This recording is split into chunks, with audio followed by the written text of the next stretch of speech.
আসসালামু আলাইকুম সুপ্রিয় দর্শক শ্রোতা বন্ধুগণ, আশা করি আপনারা ভালো আছেন। আলহামদুলিল্লাহ আমিও ভালো আছি। আমার বিগত একটা ভিডিওর মধ্যে আমরা বাংলাদেশ এবং ইন্ডিয়া দুই বঙ্গ থেকে আমারে কয়েকজনে প্রশ্ন করছিল যে আমি গাছটা কীভাবে তৈরি করলাম, গাছটা আদৌ তৈরি হইব কি না। যে কারণে আরেকটা প্রশ্ন করছিল যে আমি লাল পানিটা কীভাবে তৈরি করলাম, লাল পানিটা কিতা। যে কারণে আমি এই লাল পানিটা আমি কীভাবে কিতা তৈরি করলাম এটা আমি আপনারা দেখাইলাম। এই লোকে লাল পানিটার মূল উপাদান হইল গিয়া আমরা বিভিন্ন রকমের শাক সবজি মাছকুটি এগুলার যে নির্যাসটা পড়ে, যে খাটা খোটা টুকরা টুকরা এগুলো যেগুলো বাজে জিনিসগুলা যে এটা জমায়েত করিয়া এটাতে পচাইয়া এই পানিটা হইল গিয়া এটার পানি। এই যে এটা হইল গিয়া এক ধরনের প্রাকৃতিক জৈব সার, যেটা শিকড় দ্রুত গজায়, এই পানিটা তৈরি করছে। আর 2 নম্বর হচ্ছে গিয়া এটা হইল গিয়া একটা আমের কাটিং থেকে চারা তৈরি করা। যে আমি হয়তো বিগত ভিডিওর মাঝে চারাটা তৈরি করছি না, আমি চারাটা তখন সময় আসতো না, আমি এখন চারাটা আপনার সামনে বার করলাম। আমি চারাটা কীভাবে করছি, এই চারাটা আবার আমি কীভাবে করি এটা আপনারা দেখাই। চারাটা হইল কি না এটা দেখার লাগে আমি আগের যে চারাটা করছিলাম এই চারাটা আমি এখন বার করতেছি। দেখেন চারা হয়েছে কিনা।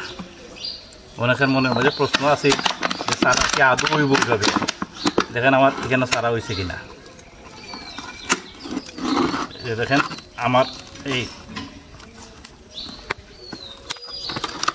এখানে আমি বার করলাম, এই যে দেখেন চারা হয়েছে কিনা।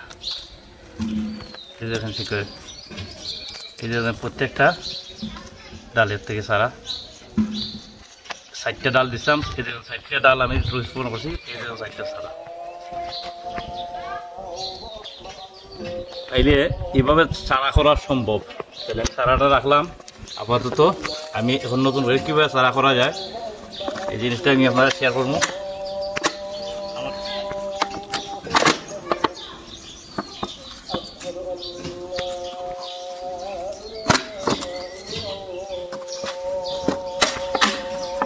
এবার দেখে আমি কীভাবে চারা তৈরি করলাম।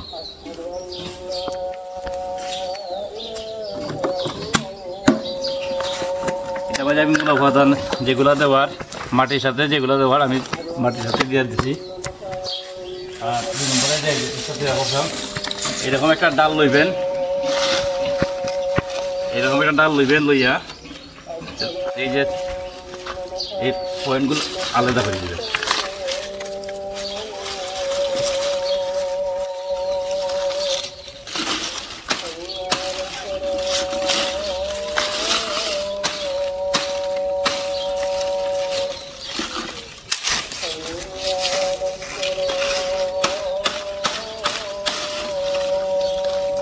এই পয়েন্টগুলো আলাদা করার পরে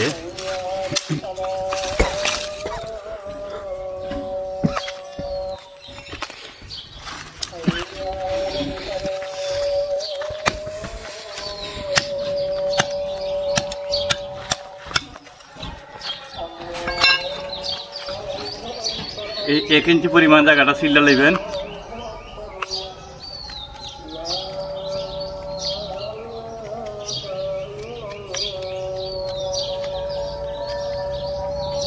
এই 1 ইঞ্চি জায়গা সিলা নেবেন,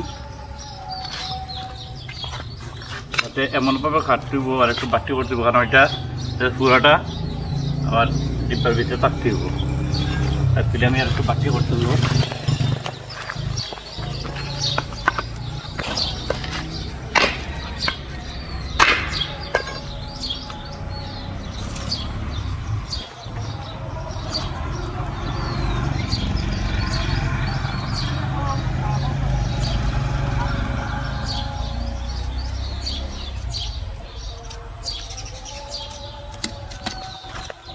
এভাবে সিলানির পরে আপনার যে কাজটা করবেন, এভাবে অ্যালোভেরা ডালটা লইবেন, লইয়া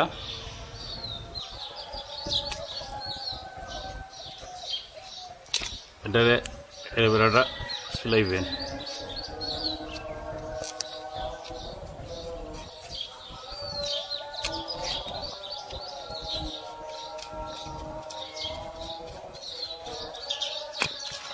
এটা ভালোভাবে এলোভেরাটারে এই জুসটা ভালো করে লাগাইবেন। লাগানোর পরে কিছুটা অংশ এলোভেরার অংশটা এই বয়ামের ভিতরে, মাটির ভিতরে কিছুটা অংশ এটারে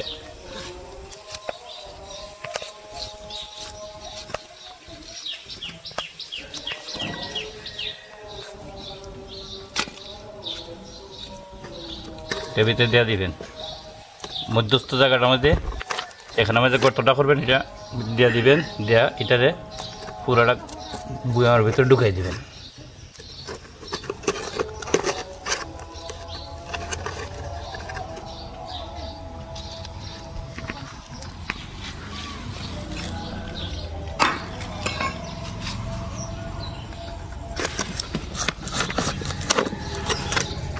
এই পুরোটা ঢুকাইলেন পরে এই যে পানিটা আমি তৈরি করছিলাম, এই পানিটা এটার ভিতরে দিবেন।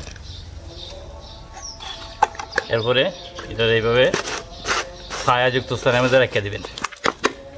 আশা করি 25 থেকে 40 দিনের ভিতরে এটার মধ্যে পাতা ডাল গজাইব, শিকড় গজাইব, ঠিক এইরকম হইব।